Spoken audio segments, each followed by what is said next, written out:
السلام عليكم ورحمة الله وبركاته.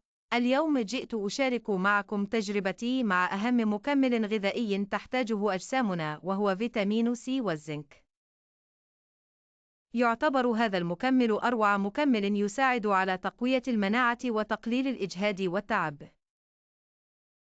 كذلك يساعد على تخفيف مضاعفات الرشح والتقليل من علامات التقدم في السن، لأن له خواص مضادة للأكسدة.